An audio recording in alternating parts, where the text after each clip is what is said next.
que no hay tiempo de esperar, que la noche viene, el sol se esconde y no podrás trabajar. Deja que el Señor te use, deja que el Señor te mande a los pueblos transformar. Tu vida está en las manos de tu Creador, pero tú no sabes si mañana volverás a ver el sol. Dios te ha dado este regalo, lo que tienes es el hoy. No lo dejes escapar. Vivir no es solo respirar, es reír y es llorar, amar y respetar, es caminar y no mirar atrás, luchar con la verdad, soñar y alcanzar.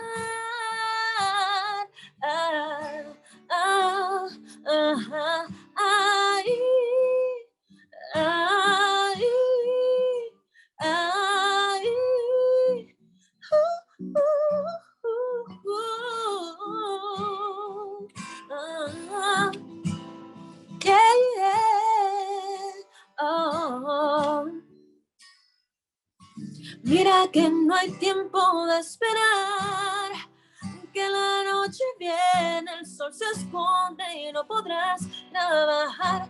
Deja que el Señor te use, deja que el Señor te mande a los pueblos transformar.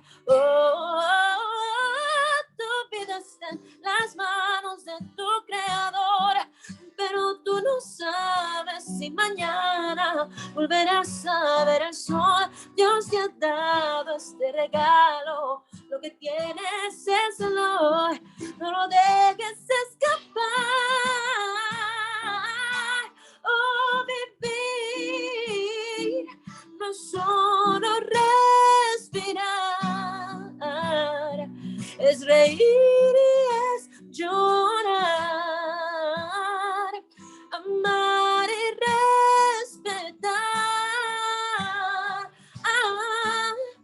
es caminar y no mirar atrás, luchar por la verdad, soñar y alcanzar,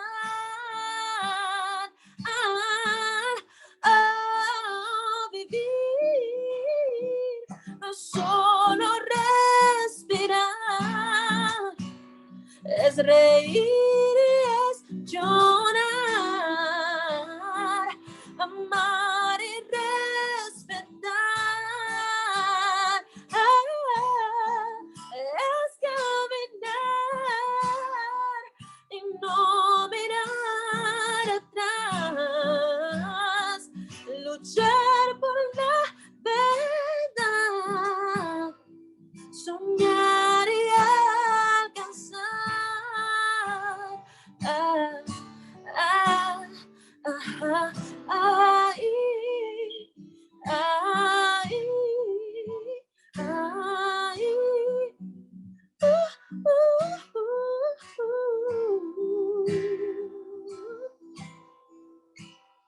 Hey,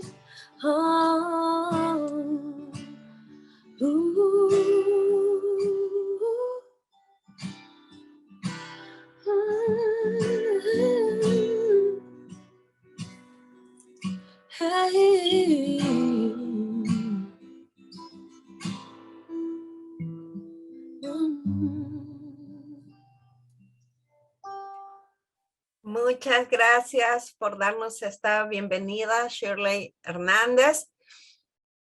Vamos a tener un poquito más de ella en unos minutos. Queremos dar la más cordial bienvenida a todas y todos los que nos están acompañando dentro de la sala Zoom y también a los que nos están siguiendo a través de las redes sociales, del Facebook del Movimiento con la Niñez y la Juventud. Muchas gracias. Gracias a todos los que con anticipación y puntualidad han estado presentes. Les agradecemos. Déjenme comentarles el propósito de nuestro encuentro, de nuestro conversatorio. Pues el Movimiento con la Niñez y la Juventud continúa con su compromiso con las niñas y los niños del mundo. Nos hemos sumado a la campaña mundial 40 días por la niñez, organizada por World Vision, que es una organización socia del Movimiento con la Niñez y la Juventud. Esta iniciativa se desarrolla normalmente desde hace varios años durante la Cuaresma en más de 14 países en América Latina y el Caribe. El propósito es poner en evidencia las realidades más alarmantes que después de pandemia, como la inseguridad alimentaria y el retorno a clases, están pasando nuestras niñas y niños. El marco de esta iniciativa es la campaña mundial Necesitamos a todo el mundo para eliminar la violencia contra la niñez. Y esta oportunidad, este conversatorio, es parte de las actividades que como Movimiento con la Niñez y la Juventud estamos realizando para sumarnos a este propósito. Esta tarde estamos muy contentos porque vamos a contar, así como la participación especial de Shirley Hernández en el canto, tendremos también a 2 expertos en el tema de niñez en América Latina, vinculados a organizaciones que se dedican a buscar la vida plena para la niñez. Estará con nosotros Mariwi desde la oficina de UNESCO y estará con nosotros Harold Segura representando a World Vision para América Latina. Contaremos también con un testimonio que nos compartió esta semana un adolescente quien nos cuenta su experiencia de vida en realidad. Voy a tratar de no comentarles mucho acerca del testimonio para que esperemos el momento. Bueno, en sencillo damos gracias a Dios por este tiempo, porque la virtualidad nos permite estar conectados con, creo yo, más de 14 países representados por ustedes. Muchas gracias. Continuemos con ese corazón dispuesto y sensible para escucharnos unos a otros, para animarnos unos a otros, pero por sobre todo, para continuar con esta reflexión que nos hemos permitido esta semana que ha pasado, pero que nos motive a tomar acciones en favor de los niños y las niñas. Bienvenidos a los que se han estado uniendo a la sala y se han estado uniendo a través de las redes. Muchas gracias. Quiero dar ya pase a quien nos acompaña esta tarde y déjeme presentarla, por favor. Ella es Mariwi. Déjeme, ahí está. Ella acompaña desde el 2008 como asesora regional en educación para la salud y el bienestar para América Latina y el Caribe de la UNESCO. Ella está basada en la Oficina Regional de Educación en Santiago de Chile. Es economista de profesión. Tiene más de 20 años de experiencia en temas relacionados con educación en sexualidad, salud escolar, VIH y el desarrollo, incluyendo diseño y gestión de programas, la coordinación interagencial por abogacía, fortalecimiento de capacidades, evaluación y movilización de recursos. Hace algunos años dirigió el programa de SIDA de la Global Health Conciliation en Washington y se ha desempeñado como coordinadora de país de ONU-SIDA en Namibia y en Honduras. Con base en Managua, Nicaragua, desde el 2000 hasta el 2005, coordinó actividades de iniciativas latinoamericanas y del Caribe en el proyecto Synergy y una actividad global financiada por la Agencia Internacional de Desarrollo, USAID. Ha sido consultora independiente además. Y bueno, está con nosotros para hablarnos acerca de la seguridad alimentaria y cómo está nuestra educación en América Latina. Bienvenida, Mari. Gracias, es tu momento. Muchas gracias, Lisbeth. Buenas tardes a todos y a todas. Muchísimas gracias por la invitación. Qué linda la música. Shirley, muchísimas gracias por esos momentos que, bueno, vienen tan bien, ¿no? Al final de un día de trabajo y al principio de una semana intensa. Es un gusto estar acá con ustedes. Este tipo de invitaciones para mi día laboral son bien especiales, ya que como funcionaria del sistema de Naciones Unidas, bueno, no llegan con frecuencia, ¿no? Esta gran oportunidad de compartir con un grupo de personas como ustedes.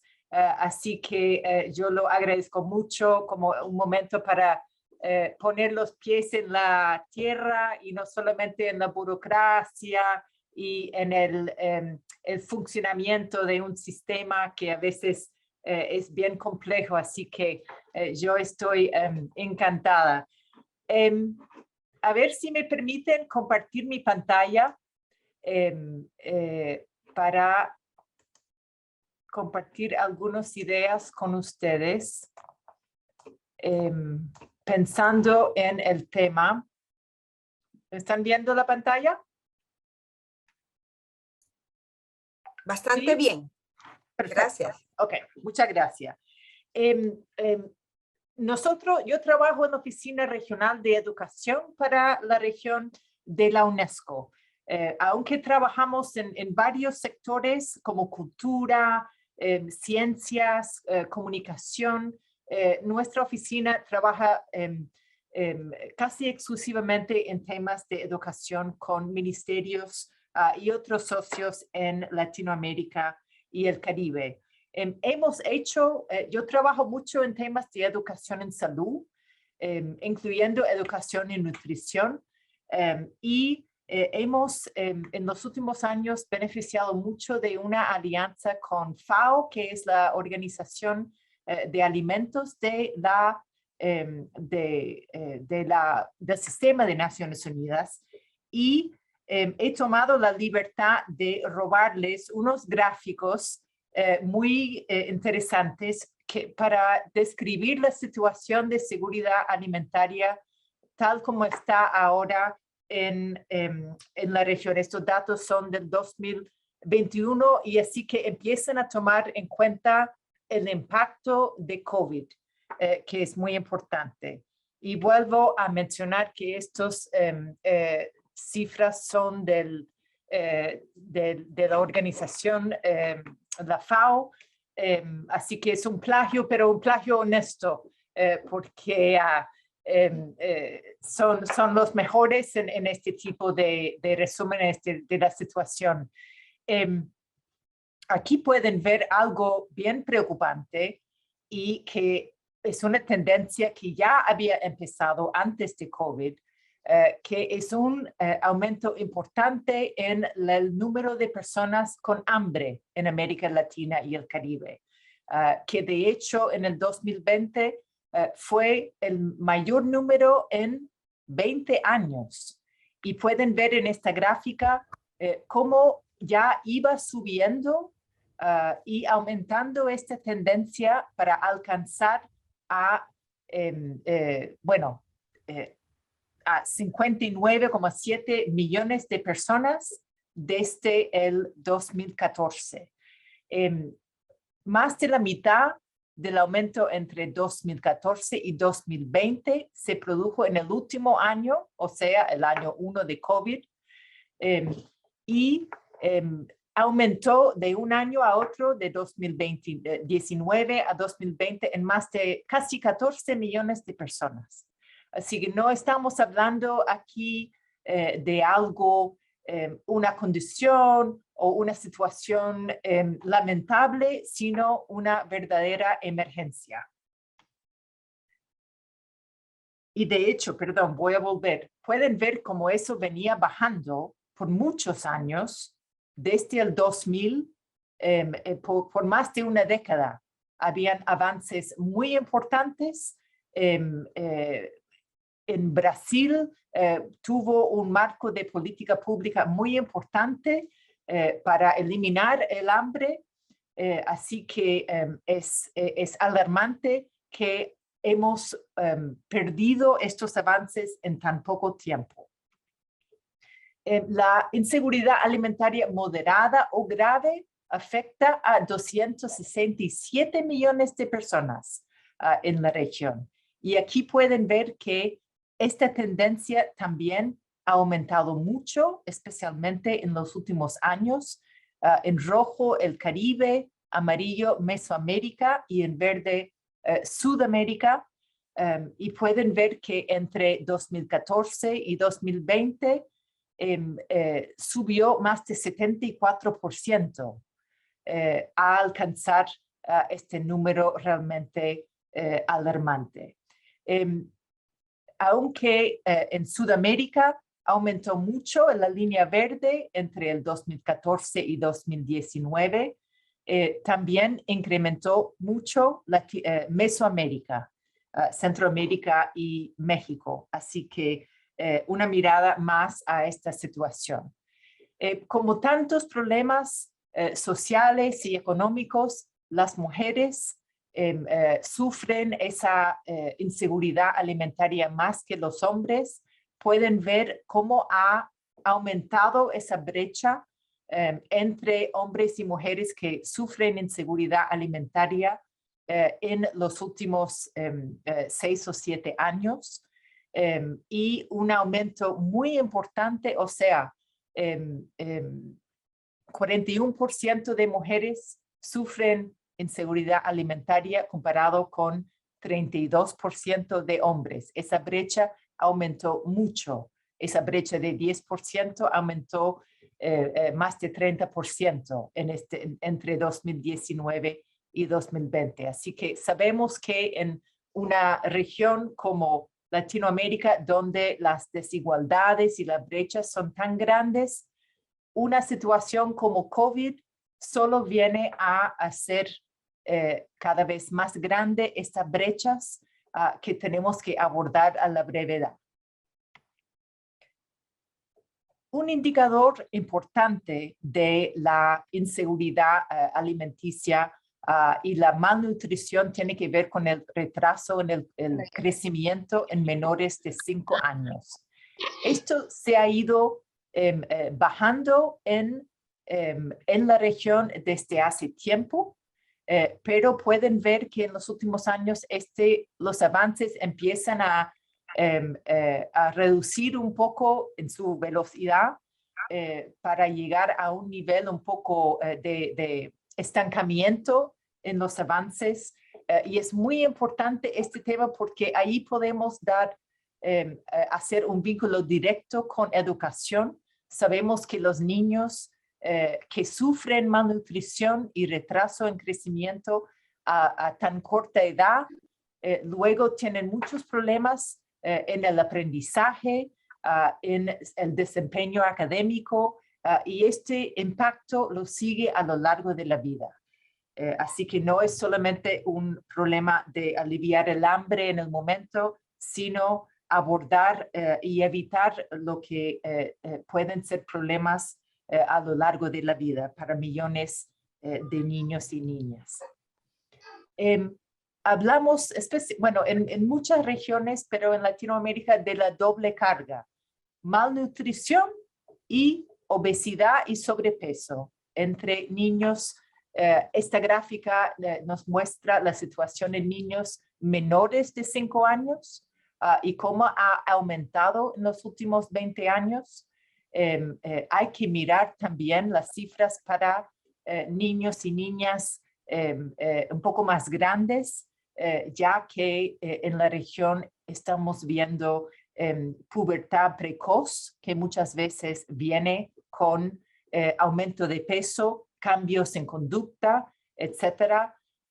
Pero esta gráfica nos debería realmente servir como un llamado de atención, ya que este sobrepeso acompaña a los niños y niñas desde la casa al colegio, y vamos a ver en un segundo más todos los desafíos que hay para que la escuela puede ser un factor protector que puede ayudar a niños y niñas a prevenir el sobrepeso y también enfrentarlo, porque ya no estamos hablando de solamente prevención. Esta cifra hablan de en Sudamérica, por ejemplo, 8,2% de niños y niñas menores de 5 años con sobrepeso. En Chile, por ejemplo, donde estoy yo, se habla de niños y niñas llegando a primero básico, primer nivel, a los 6 años, más de 20% están llegando con sobrepeso o obesidad. Así que este problema, si no se trabaja conjuntamente entre la familia, la comunidad y las escuelas, nadie va a poder abordar estos temas por sí solo. Aquí y finalmente, yo creo que es mi último gráfico, 1/4% de los adultos sufren de obesidad. Yo me atrevería a decir que esto es mucho más en algunos países. De nuevo, en Chile habla de más de 70% de adultos con algún nivel de sobrepeso. Así que ya estamos en una situación difícil, solo superado por la región del Pacífico del Sur en cuanto a la prevalencia de sobrepeso y obesidad en el mundo, tanto entre niños que adultos. Seguro que muchos de ustedes ya manejan estas cifras y además las cifras en sus países, pero francamente me alarma por varias razones. Bueno, ¿qué puede hacer el sector de educación frente a este problema? Y también evitando estigmatizar a niños, niñas, familias, adultos que ya viven en estas condiciones y los que están buscando prevenirlo. Bueno, si no trabajamos como sistemas escolares, como ministerios, como organismos internacionales, con familias, comunidades, con organizaciones como las de ustedes, hay muy poco que el sistema de educación puede hacer, porque tal como les mencioné, si los niños están llegando desde sus casas a incorporarse en los sistemas formales de educación, ya vienen con costumbres, comportamientos, valores muy formados, que eso pasa en la casa y en el tiempo y en la forma en que el día escolar y el año escolar está estructurado, hay muy poco tiempo para abordar y resolver un problema más que viene desde la casa. Claro que a través de programas de alimentación escolar de calidad que llevan muchas décadas en la región, es un compromiso muy grande de los países para entregar alimentación escolar de calidad a seguramente más de alcanzando los 90 millones de niños en Latinoamérica que dependen de estos programas para una alimentación adecuada. Esto tiene que estar acompañada por educación en nutrición adecuada a la edad para no solamente revertir comportamientos problemáticos, sino construir las habilidades que todos necesitamos para tomar las decisiones que afectan a nuestra salud y a la salud de los demás. Y en muchos países hay programas de habilidades para la vida que justo abordan estas capacidades prácticas que son tan importantes, porque cuando hablamos de lo importante que es que, bueno, hablamos mucho de los adolescentes que tomen, que sean conscientes de los peligros, por ejemplo, de las drogas, alcohol, tabaco, de la seguridad vial, de la actividad sexual. Estamos llamando a estas mismas capacidades para evaluar el riesgo de uno, para tomar la decisión en forma adecuada y en forma autónoma para que sea sostenible.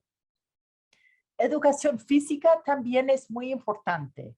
En algunos países hemos visto que de toda una clase de educación física de 45 minutos, entre cambiarse, formarse, llegar a la cancha, ponerse en orden o a la disposición del profesor o profesora y luego hacer la actividad y volver a cambiarse la ropa, el camarín, el baño, etcétera, son como 10 minutos de actividad. Entonces, hablamos mucho de educación física, pero educación física tiene que ser complementado por actividad física, que es distinto, o poner los niños a correr por la cancha. Eso no es educación física, esto es actividad física, que también sirve para mucho. Pero educación física de calidad, por supuesto, pone en movimiento a los y las niñas, pero también les enseña a convivir, a jugar juntos, a seguir las reglas, a formar equipos, a defenderse, etc. Así que estos dos lados de la misma moneda tienen que venir juntos. También hay muchas innovaciones y cosas que los y las profesoras pueden hacer en el aula para poner a los estudiantes en movimiento, ¿no? Tenemos una visión de disciplina en el aula que consiste en llegar, sentarse, callarse, escuchar y recibir información e irse. Cuando sabemos ahora, y la pedagogía y la psicología y la neurociencia nos ha enseñado tanto, que hay muchos niños y niñas que necesitan moverse, necesitan estar de pie para poner atención. O nuestros cuerpos tienen que respirar un poco más. Pongámonos de pie, 1 minuto para volver a sentarnos, nos concentramos mejor. Pero hay poca flexibilidad en nuestros sistemas para acomodar este tipo de desorden, porque estamos muy acostumbrados a una modalidad de enseñanza que es bastante vertical y bastante autoritaria. Otras ideas y otras actividades que llevan mucho tiempo, huertas escolares, pero hay que usar estas huertas escolares. Hay que animar la producción agrícola local y familiar, porque ahí también volvemos a la casa, ¿cierto? Que un niño o niña que crece en un lugar donde se produce la misma comida que se come en la mesa, tiene otros valores y otras actitudes frente a la misma comida. Y eso incluye también tradiciones, comidas típicas que se están perdiendo. Entonces hay que vincular la alimentación escolar con las comidas típicas y tradicionales que son sanas. Algunos no son tan sanas, sabemos eso, pero algunos que son muy sanos, son adecuados para el ambiente, etc. Así que hay que ir vinculando estos factores para tener una visión del rol de educación con el estado nutricional, nuestra idea de para qué estamos educando y para asegurar la seguridad alimentaria. Pero mientras que trabajamos en este tipo de actividades y programas y políticas, COVID ha tenido un impacto muy importante y aún millones de familias dependen de programas de protección social de emergencia y estos programas de protección social de emergencia y los que son más continuos en el tiempo, tienen que enfocarse en los y las más vulnerables, que muchas veces son personas que viven en áreas rurales, comunidades indígenas, personas viviendo con discapacidad, mujeres, personas jóvenes, niñas que se convierten en madres muy, muy pequeñas madres adolescentes tienen una tasa de inseguridad alimentaria mucho mayor que una niña que sigue en el colegio.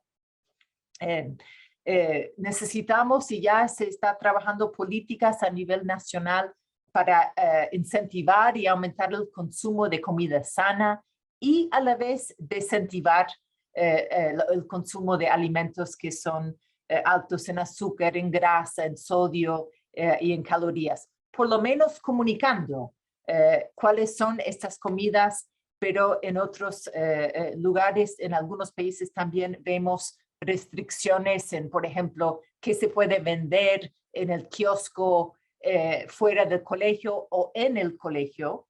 Es un poco contradictorio, ¿no? Si estamos dando una educación de nutrición que insiste en la comida sana y salen del aula y pueden comprar chocolates y comida chatarra en el colegio. Así que este tipo de consistencia es bien importante. Y finalmente, bueno, yo espero que haya quedado claro que nadie puede hacer todo eso solo. Una profesora, un director de una escuela, un ministro de educación no puede abordar estos temas. Tiene que ver con un cambio cultural muy necesaria, porque si no lo trabajamos todos juntos, nunca va a ser sostenible ni duradera. Y yo creo que estamos hablando de oportunidades. Si hay organizaciones como las de ustedes preocupadas por este tema y el vínculo o la interseccionalidad entre seguridad alimentaria y educación y el trabajo que ustedes hacen a nivel de comunidad, yo creo que es un gran avance y tenemos que seguir compartiendo a nivel técnico, político y por supuesto humano. Así que, Lisbeth, esto es lo que quería compartir con ustedes. Espero que he abordado algunos de los temas que les interesan y muchas gracias por la invitación de nuevo. Muchas gracias, Mari, muy pertinente y gracias por compartirnos toda la data y también las alternativas, ¿no? Muchas gracias. Creemos que para nuestras amigas y amigos y amigas de iglesias, de organizaciones basadas en la fe que nos acompañan, es muy pertinente. Muchas gracias. Al final, si alguno tiene alguna consulta, lo puede dejar en el chat para que Mari pueda tener un tiempo para responder. Ahora vamos a dar pase a quien nos acompaña también esta tarde, es don Harold Segura. No le gusta que le diga don, perdóneme una vez más. Harold Segura es director de Fe y Desarrollo de World Vision para América Latina y el Caribe. Él es un pastor bautista desde 1980, es teólogo y administrador de empresas también.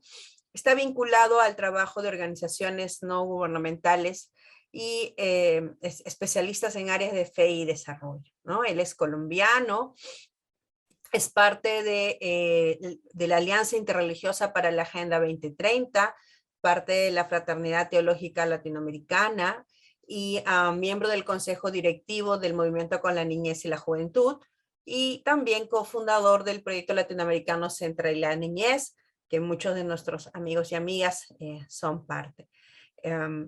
Muchas gracias por colaborar una vez más con nosotros, don Harold. Bienvenido, es un momento. Bueno, muchas gracias, Lisbeth. Muchas gracias al Movimiento con la Niñez y la Juventud y a las organizaciones que se han unido esta tarde para pensar en la niñez y sobre todo pensar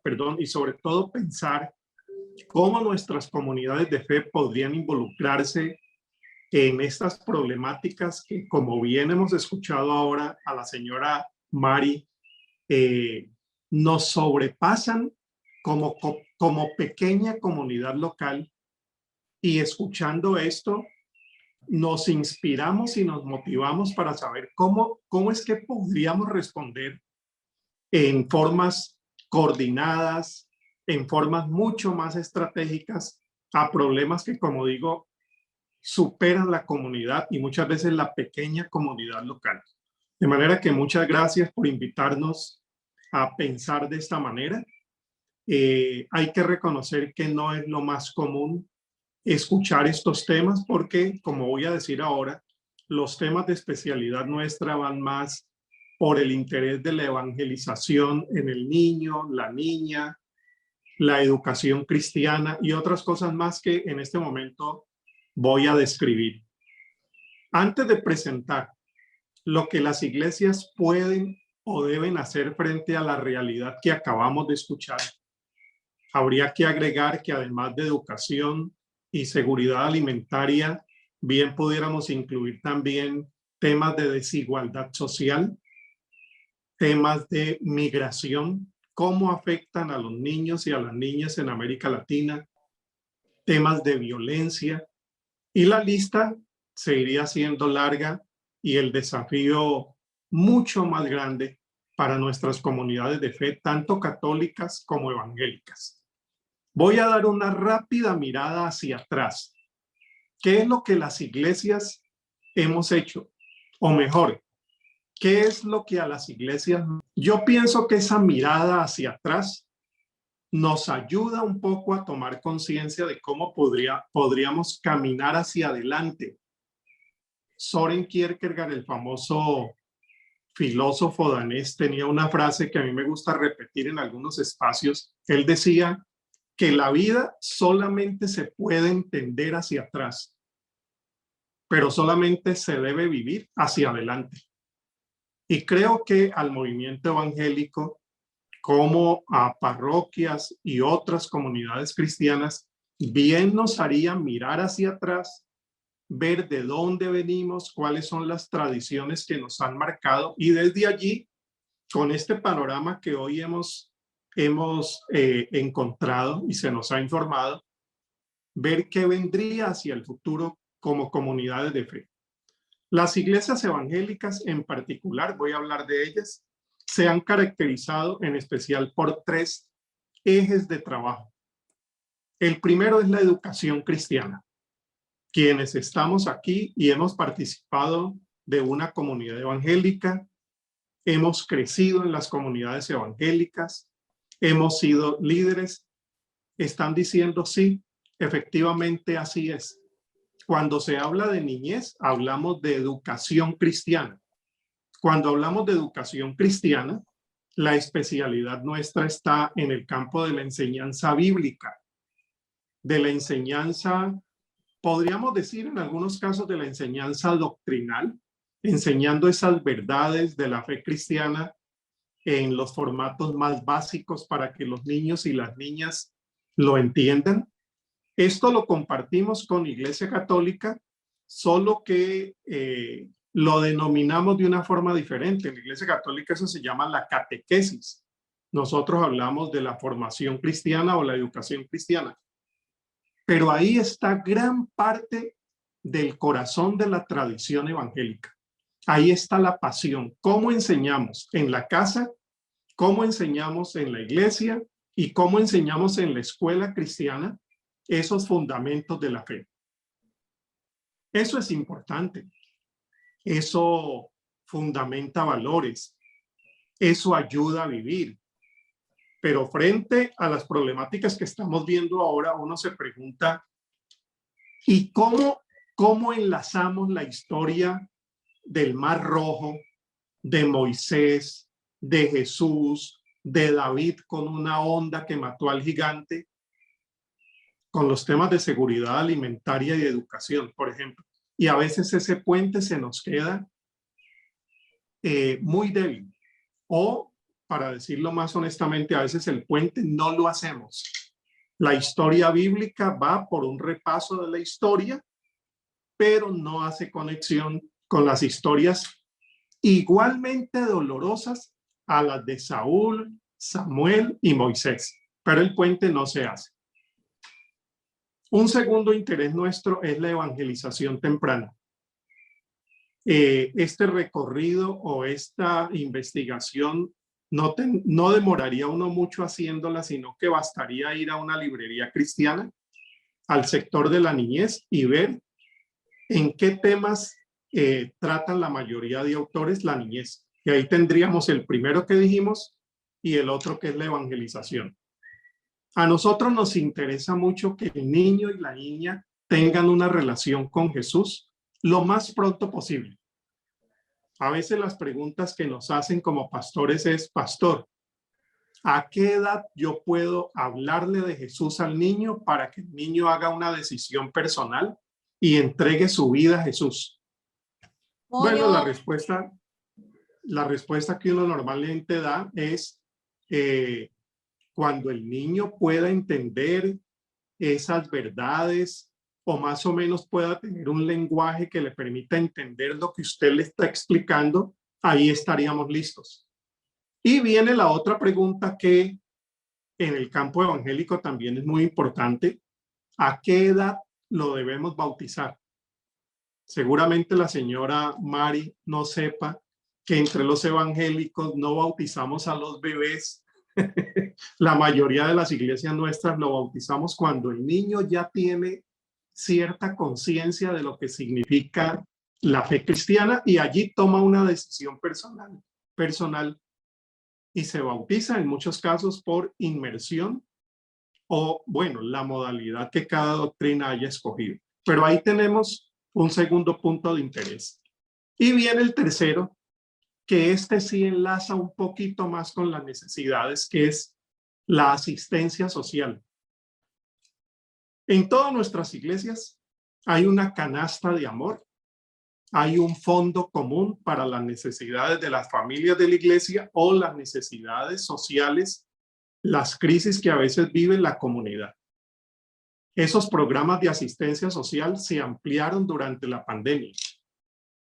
Esa asistencia social se preocupa, digamos, en un nivel de los temas de necesidad económica, necesidad de alimentación, cómo pagar la escuela, pero noten en qué términos lo estoy expresando. Cómo pagar la matrícula escolar de la familia González. A eso es lo que estamos denominando asistencia social. No hay todavía en la mayoría de nuestras comunidades la mirada del problema estructural. Y cuando la señora Mari nos ha hablado de educación y de seguridad alimentaria, no nos está hablando solamente de una problemática que se resuelve con nuestros programas de asistencia social. No es cómo puedo ayudar a la alimentación del niño de la familia Pérez o cómo puedo ayudar en la educación del niño de la familia Soto, sino qué hacemos con estas estadísticas que estamos viendo que van mucho más allá del caso particular y tienen que ver con una estructura social, con un problema estructural que tiene que ver con desigualdades sociales muy grandes. Esos temas nos cuestan como comunidades evangélicas.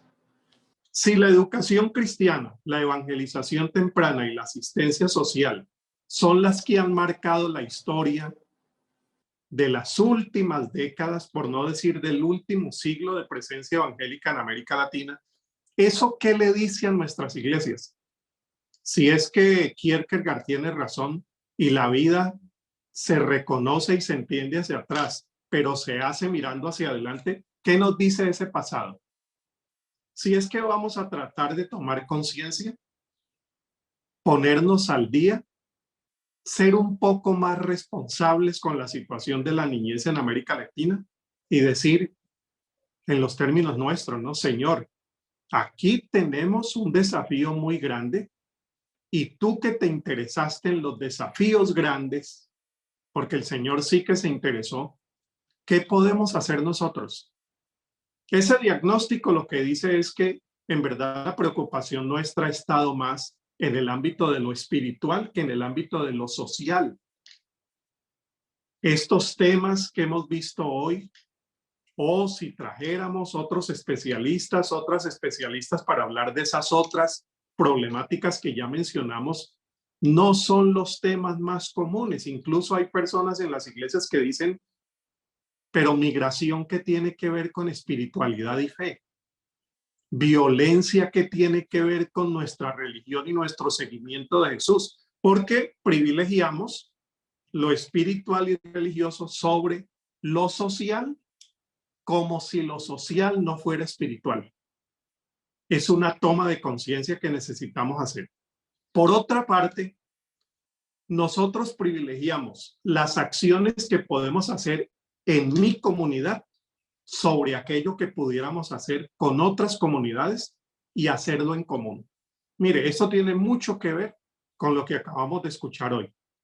Porque aquí la señora Mari decía, y yo estaba tomando atenta nota, que estos problemas, para poder resolverlos o soñar con resolverlos, necesitamos unir la comunidad con la escuela, con el Estado y seguramente otras instancias que tienen que participar en la solución de estos macro problemas. Pero nosotros venimos de una tradición que yo tengo mucha esperanza que vamos a superar. Una tradición de que lo que yo vaya a resolver hacia la niñez, lo resolvemos aquí, los 80 que pertenecemos a esta iglesia. Ay, pero allá al frente hay otra iglesia que es adventista y allá hay otra iglesia que es pentecostal y aquí atrás hay una parroquia. No, yo resuelvo los problemas que aquí nosotros como bautistas podamos resolver. El problema de la familia tal y de la familia tal. Educamos, evangelizamos y asistimos. No, pero es que cuando hablamos del problema del barrio, estamos hablando del barrio. Y los problemas del barrio no los puede solucionar solo la comunidad local. Bueno, allí tenemos un problema en nuestra tradición. Resolvemos lo que está en el campo de lo local, pero nos cuesta mucho trabajos integrados, trabajos coordinados, y ni siquiera se menciona la palabra ecuménico porque vamos a tener problemas. No entendemos el problema comunitario y social, y si lo entendemos tratamos de resolverlo solos. Mire, una tradición que allá los historiadores nos ayudarán a entender de dónde nos vino eso, pero es el comportamiento natural de la comunidad evangélica. Y lo más grave, ahora hemos pensado que los problemas macroestructurales, macrosociales, los vamos a resolver con un candidato evangélico. Mire, ese es otro asunto, pero no voy a hablar de eso porque ahí nos quedaríamos más tiempo. Bueno, por otro lado, esto que mencionábamos, privilegiamos lo asistencial sobre lo estructural.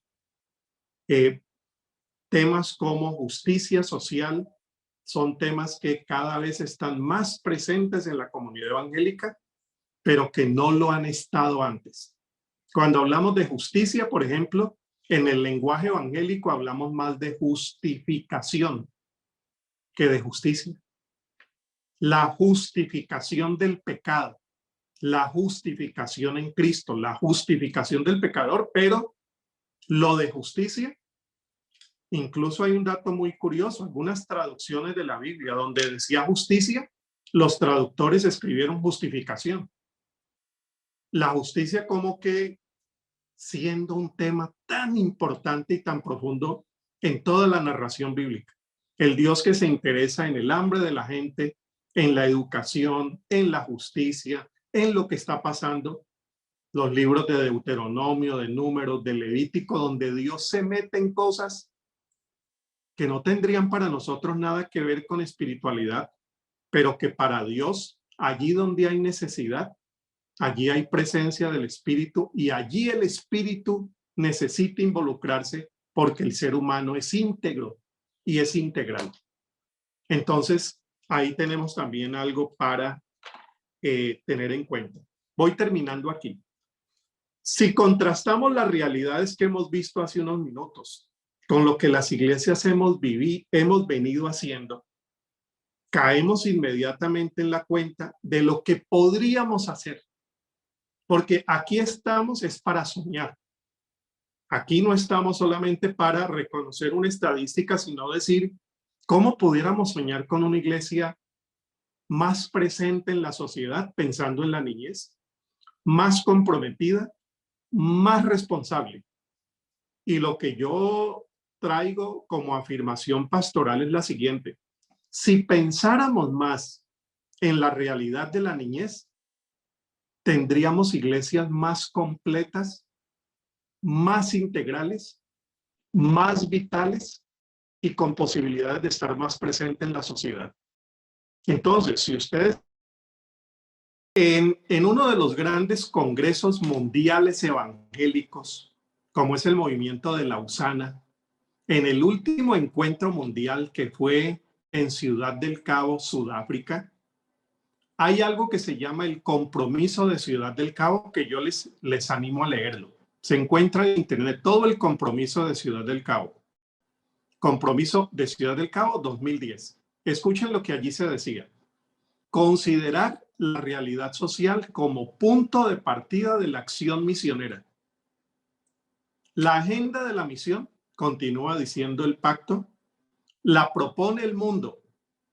Es decir, las necesidades del mundo son las que proponen la agenda de la iglesia. Por lo tanto, la señora Mari lo que nos ha hecho hoy el gran favor es demostrarnos dónde podría estar la agenda misionológica de la iglesia para estos años que vienen. Ya desde hace años los congresos misioneros están diciendo la agenda la pone la realidad. Y esa realidad de atenderla le permite a la iglesia estar más presente, como dijimos, y tener más futuro en una sociedad que, como hemos visto ahora en los datos, está pasando por tantas necesidades y nosotros como parte de la sociedad civil deberíamos tener un compromiso mayor. El compromiso de Ciudad del Cabo dice, todos los niños están en peligro. Hay aproximadamente 2 billones de niños en nuestro mundo. Esto lo decía en el 2010. De ellos está en peligro gran parte por la pobreza. Millones de ellos están en peligro y va mencionando una serie de necesidades. Yo agrego esto para terminar a lo que dice el compromiso de Ciudad del Cabo. Compromiso de Ciudad del Cabo dice, necesitamos hacer una investigación bíblica y teológica más atenta que nos muestre cómo nuestra fe nos compromete con la sociedad. Formar líderes especializados en el trabajo de la niñez, dice Lausana, y exponer y resistir y adoptar medidas contra toda clase de abusos, incluyendo la violencia, la explotación, la esclavitud, el tráfico, la prostitución, la discriminación étnica, de género, objetivo publicitario y descuido voluntario. Yo añadiría, necesitamos discernimiento sociopastoral. ¿Cómo leemos la realidad? ¿Cómo aprendemos esto del discernimiento sociopastoral? ¿Qué nos dicen las estadísticas de hoy para la agenda pastoral y misionera de la iglesia? Ahí necesitamos aprender esto y esto daría un cambio significativo a las formas de servicio de la iglesia. Por otro lado, asistencia pastoral más integrada. ¿Cómo nos integramos a las instancias gubernamentales? ¿Cómo nos acercamos a las instancias académicas, a los gobiernos locales y a los gobiernos nacionales? ¿Cómo trabajamos? Lo más sencillo, con las redes eclesiales que hay en el sector. Hay muchas redes cada vez más, gracias a Dios, trabajando en los temas de sociedad. ¿Cómo pudiéramos unirnos a esos otros que hemos visto en una orilla muy distante para trabajar a favor de lo que a Dios le interesa, que es la vida plena? Ese trabajo integrado, ese trabajo coordinado, lo necesitamos urgente. En algún sector del movimiento evangélico se habla de la misión integral. Yo creo que hay que comenzar a hablar también de la misión integrada a otros y a otros que no son comunidad eclesial, pero que son comunidad humana y que como tal pudiéramos hacer mucho. Y finalmente, el aporte de la espiritualidad transformadora. Es distintivo del trabajo social cristiano. ¿Cómo podemos involucrarnos con una espiritualidad que fomente resiliencia en la niñez, que aliente esperanza, que aliente formación de valores y no solamente enseñanza bíblica, sino un contexto de la vida presente? Eduardo Galeano, el famoso y conocido y querido poeta uruguayo, hablando de los derechos de la niñez, decía, el derecho a la niñez. Día tras día se niega a los niños el derecho de ser niños. Mucha magia y mucha suerte tienen los niños que consiguen ser niños. Y la iglesia es pueblo de Dios, sal y luz del mundo, para que en este caso, en América Latina, los niños y las niñas puedan soñar con ser niños y niñas como Dios los quiere. Muchísimas gracias, Lisbeth, y todos y todas. Gracias, don Harold. Gracias. Gracias por este tiempo, gracias por su participación. Antes de pasar a los testimonios, voy a tomarme la oportunidad de hacer un cambio en el programa. Me gustaría pasar a las preguntas, pues ha habido varias. Voy a lanzar quizás 2 preguntas en lo que el tiempo nos permite. Quizá Mari y Harold nos pueden responder.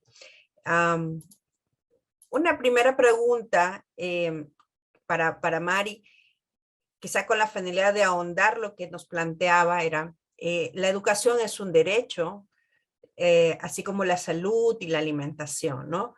Entonces, nos puede brindar algunas otras pautas para mejorar o solucionarlas desde las comunidades de fe, desde las iglesias. Y en esa misma pregunta es, ¿será la incidencia política, la incidencia pública una solución? Mari, sus comentarios.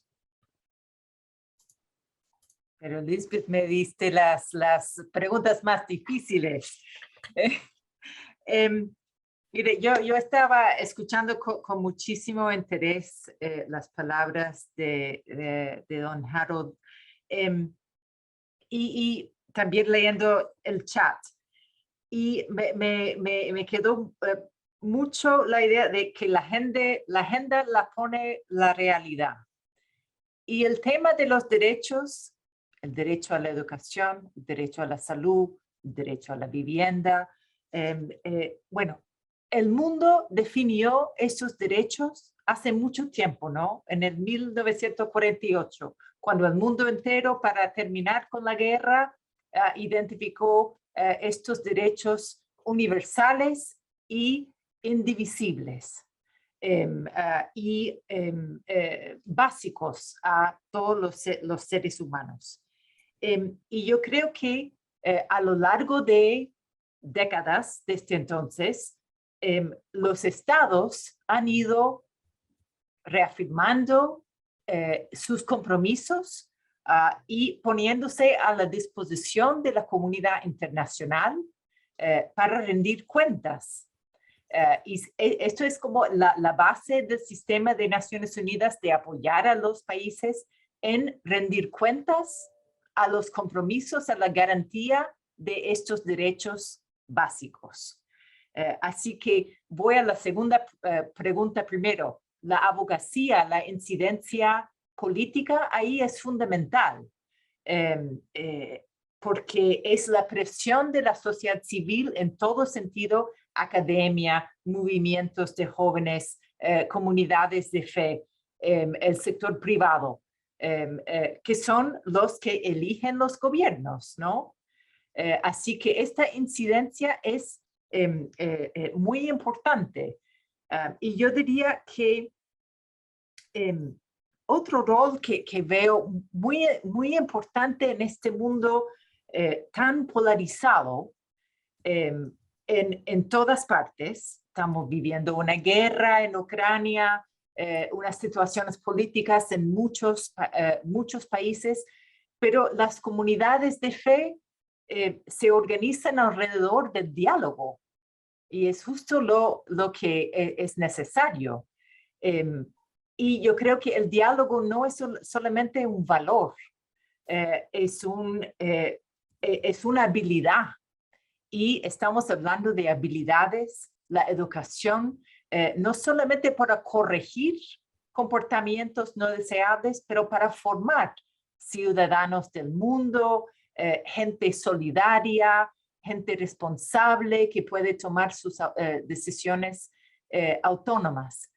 Y si no nos ocupamos de esa responsabilidad que nosotros tenemos como adultos de asegurar ese derecho, estamos condenando a millones de niños y niñas a una vida por su situación de inseguridad alimentaria, que es malnutrición por deficiencia y malnutrición por exceso, si dejamos que eso corra, estamos condenando a millones a una vida de problemas de salud, de diabetes, de retraso en crecimiento y todo lo que implica no se van a realizar como personas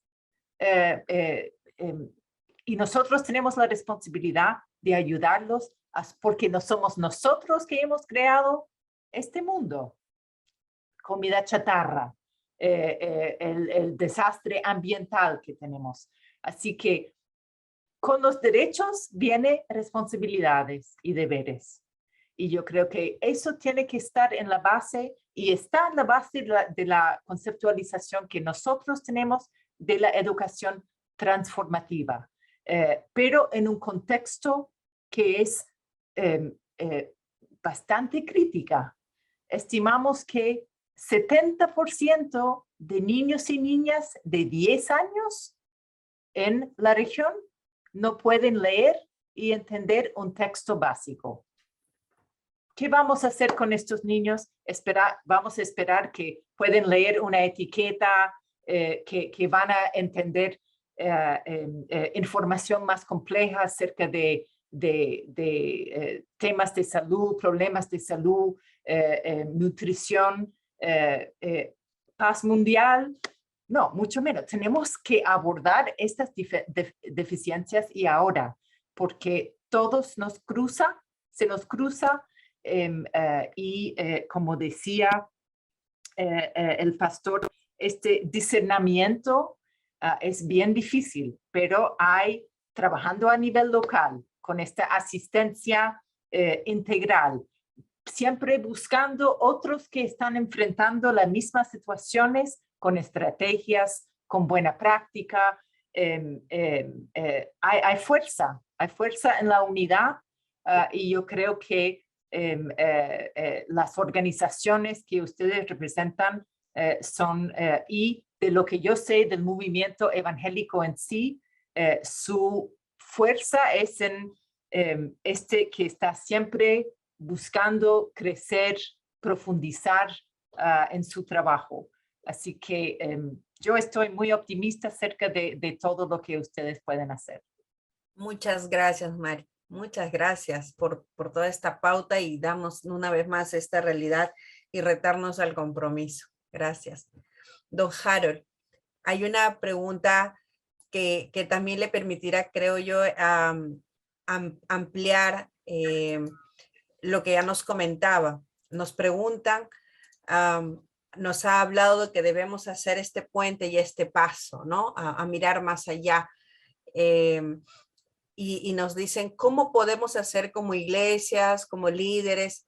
¿Qué debemos hacer? ¿Cuáles son esos pasos que debemos dar para tener esa visión más integral o integrada, como lo ha comentado?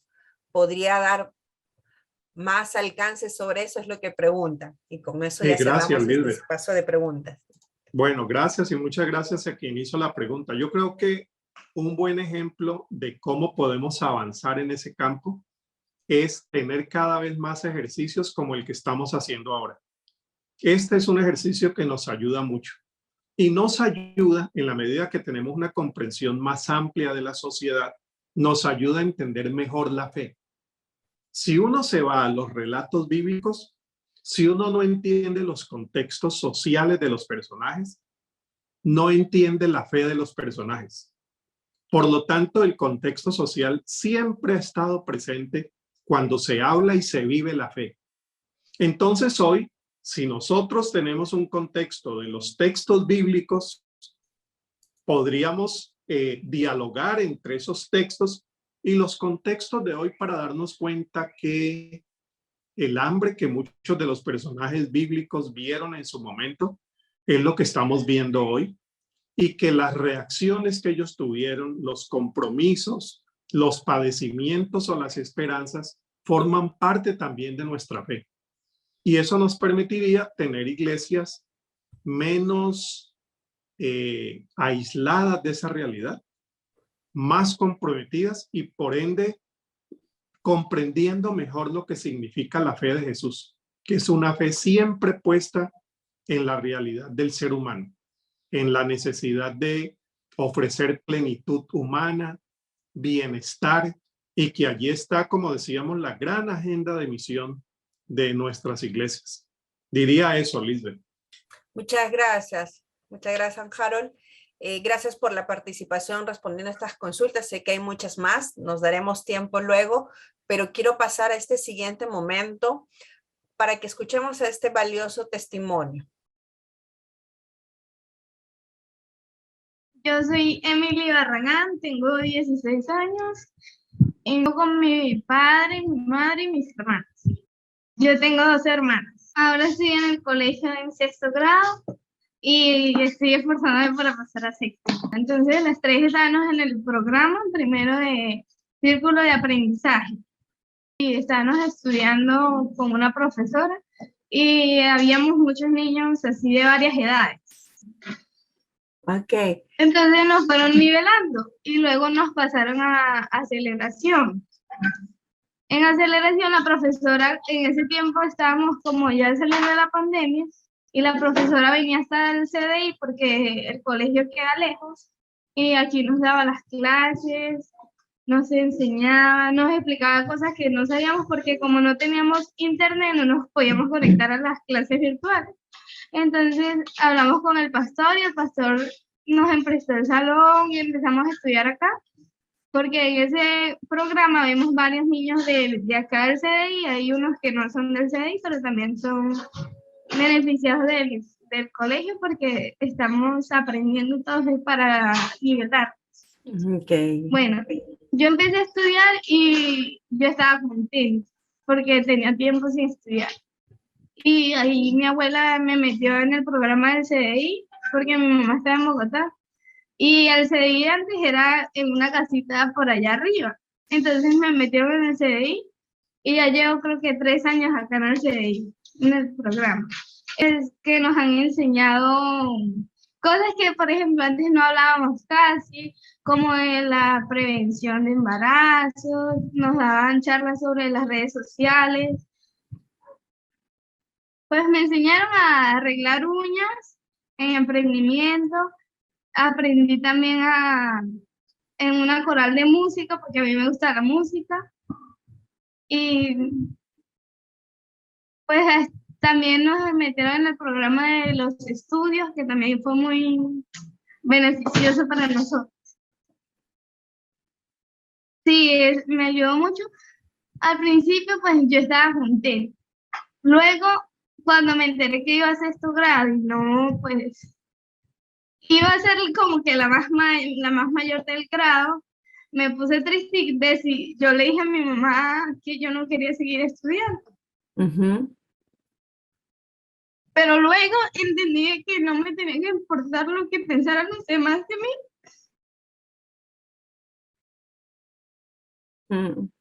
Sino que tenía que luchar por mis sueños, porque si yo dejaba de estudiar, ellos simplemente se burlaban de mí, pero yo quedaba como que sin estudiar y sin cumplir mis sueños. No, gracias porque, por ejemplo, nos han ayudado con los útiles escolares porque en realidad nosotras somos 3 hermanas y entonces mi papá no iba a tener el dinero suficiente para comprarnos a las 3 los útiles. Nos ayudaron con los uniformes del colegio y entonces le quisiera dar muchas gracias porque sin conocernos están interesadas en ayudarnos.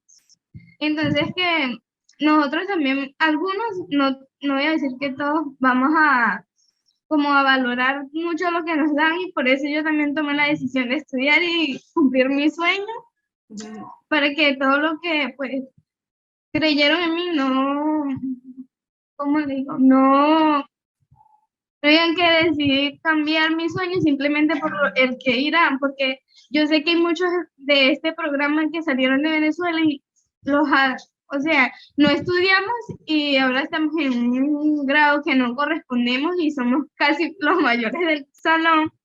Y entonces por eso a veces pensamos que nos van a hacer burla, bullying, y no tenemos que fijar en lo que piensan los demás, sino simplemente en cumplir nuestros sueños. Gracias por atentamente escuchar estas palabras de un adolescente que ha recibido acompañamiento para poder continuar sus estudios. Y creo que eso nos reta. Y de eso queremos hablar en estos espacios siguientes, en grupos.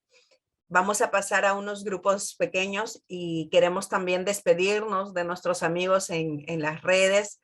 Sé que ellos desearían estar acá. Vamos a ver si es posible que puedan ingresar al Zoom, pero les agradecemos a los que nos han acompañado vía las redes y nos quedamos en sala para poder entrar a nuestros grupos pequeños y reflexionar y dialogar un poco más sobre lo que hemos hablado en esta tarde.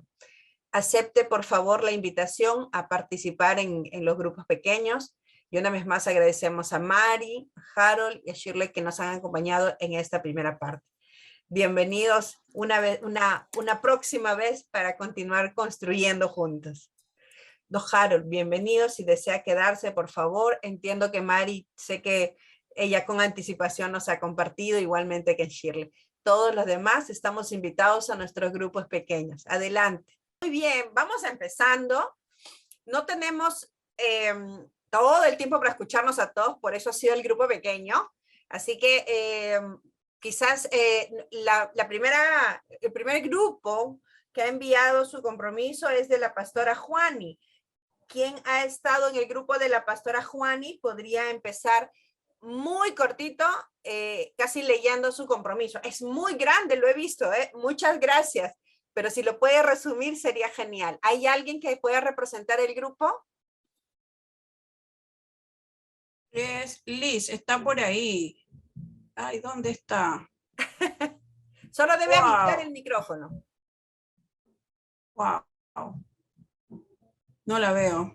Si no está la designada, habrá alguien que se suma. María, qué lindo verte. No la veo. Bueno, pastora, entonces usted dele, no hay problema. Algo cortito allí, dele. Bien cortito. Poner atención a la realidad, porque la pandemia nos mostró que hay más gente que la que estaba en la iglesia. Y además está en necesidad y pobreza estructural, no solamente física, sino también en todos los ámbitos. Considerarnos como iglesia un actor social más que no solamente da palabras, sino que, por ejemplo, colaborar a través de ollas comunes, pero ollas comunes con alimentos sanos y saludables, porque contamos en las iglesias con profesionales de la salud que nos pueden orientar para una dieta equilibrada, no solo pasta, sino una dieta equilibrada. Y proveer también espacios sanos y saludables a la familia en que ambos padres deben salir a trabajar, porque la pandemia ya no permite que uno solo trabaje, sino dos, porque tienen que salir a buscar recursos. Entonces, como iglesia, abrir espacios sanos y saludables para acoger a sus niños, si vienen del colegio, pero sin diferenciar si son creyentes o no. Y también no vincular la ayuda a que después se congregue con nosotros. Eso sería nuestro compromiso a grandes rasgos. Y lamento que no haya hablado mi representante. No se preocupe, gracias. Ahí están dándole palmas a su grupo. Veo a Edison Castillo. ¿Estás listo? Yo te escuché listo en tu grupo.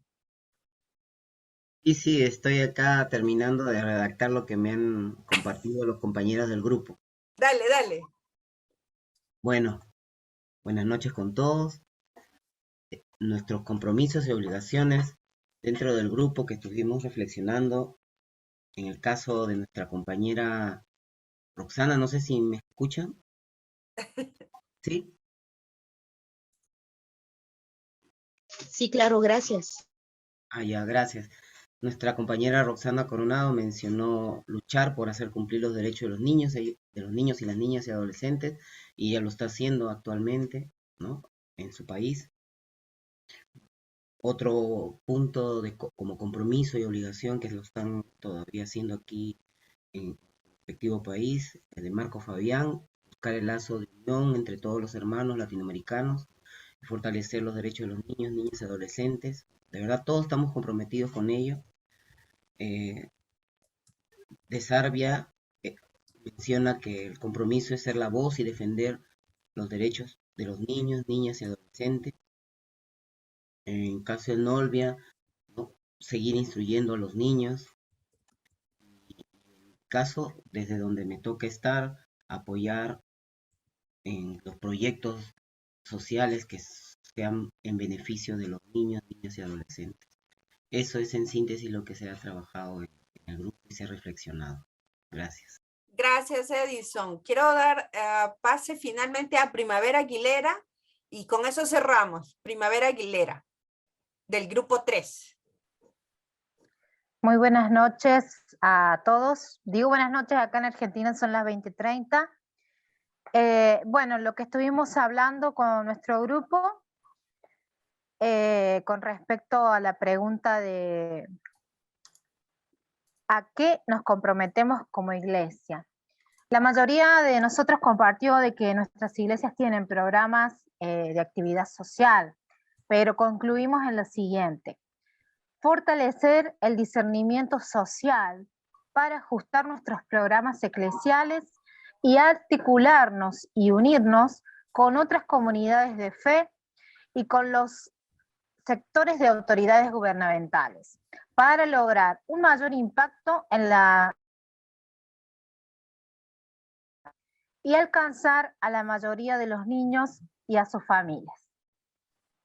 Muchas gracias por participar. Gracias por este tiempo. Sé que nos hemos quedado con las ganas de participar, pero vamos cerrando ya. Y tenemos un tiempo muy especial, donde es una manera de poder cerrar todos estos compromisos con un tiempo de oración. Quizás no va a recoger todo lo que ustedes han dialogado. Es una oración comunitaria.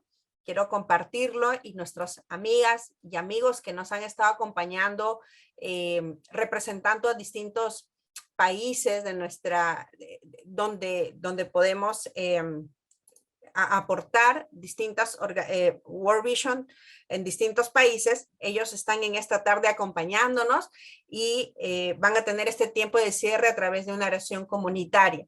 Nos gustaría que todos estemos en después de todo lo que hemos escuchado y estos compromisos que hemos realizado, entremos a este tiempo de entrega a Dios de todos los deseos que tenemos, ¿sí? Entonces voy a invitar a nuestros amigos a leer esta oración que la voy a compartir y ellos ya saben uno a uno acerca de su participación. A ver, quiero compartir la oración, si me permite el Zoom. Si estamos ok, perfecto. Empezamos, Mirko. Gracias. Estemos en este espacio de oración. Participemos. Oramos, Dios, agradecidos por todos los recursos que nos has dado para satisfacer nuestras necesidades alimenticias. Te rogamos por buen juicio, sentido común y mayordomía para usarlo en beneficio de todos, en especial por las niñas y niños que pasan hambre. Oramos. Oramos, Dios, por tu justicia, la cual se muestra compartiendo el pan con los que tienen hambre y ayudando a los demás. Te rogamos por la honesta reflexión de nuestros actos y ver nuestras injusticias para renunciar a ellas y escoger deliberadamente hacer tu justicia. Amén. Oramos, Dios, agradecidos por la protección mostrada a cada niño y cada niña durante la pandemia del COVID-19. Te rogamos por consuelo para los que hoy viven la ausencia de un miembro en la familia y por provisión para las niñas y los niños que están sufriendo por hambre y que tienen necesidades para volver a la escuela seguros.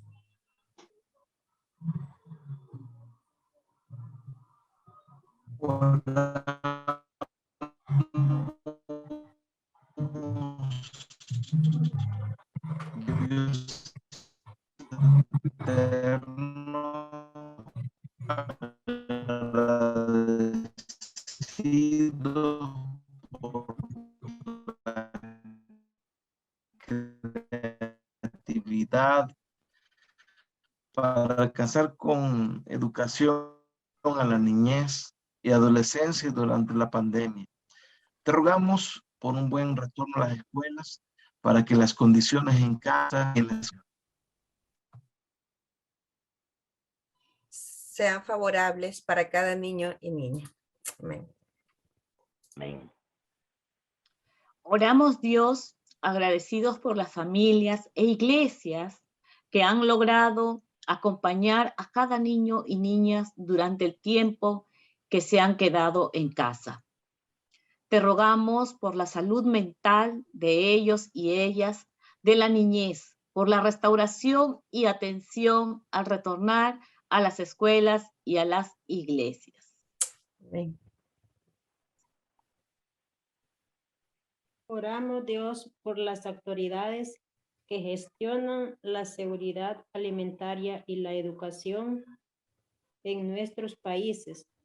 Te rogamos por un adecuado uso de los recursos económicos, priorizando los derechos de las niñas y los niños. Amén. Oramos, Dios, recordado a las niñas y los niños que se encuentran en movilidad, aquellos que las condiciones no les son favorables para resguardar su alimentación y educación, siendo esto un derecho para cada niña y niño. Te rogamos por una respuesta compasiva y tierna desde nuestras iglesias ante las injusticias que viven. Amén. Oramos, Dios, agradecidos por tu llamado a servir. Enséñanos a hacer justicia, a ser misericordiosos y humillarnos delante de ti. Te rogamos para que al vernos actuar así, las personas que sufren injusticias por la falta de misericordia de otros se sientan alentadas a vivir con esperanza. Lloramos, Señor, en el nombre de Jesús. Amén. Amén. Amén. Gracias. Gracias por participar de este tiempo y de este tiempo de oración. Dios los bendiga y vayamos reconfortados y con ánimo de poder mirar más allá y tener una visión integral e integradora. Hermana, disculpe, ¿dónde podemos mandar esa oración para enviarla? La vamos a compartir. Ahí le vamos a enviar al final. Esto ya es el tiempo para despedirnos. Gracias. Respondemos en el chat. Vamos a dejar un enlace al que pueden conectarse de un grupo que tenemos en el WhatsApp y vamos a compartir también por las redes. Muchas gracias. Pueden abrir sus micrófonos. Gracias a todos.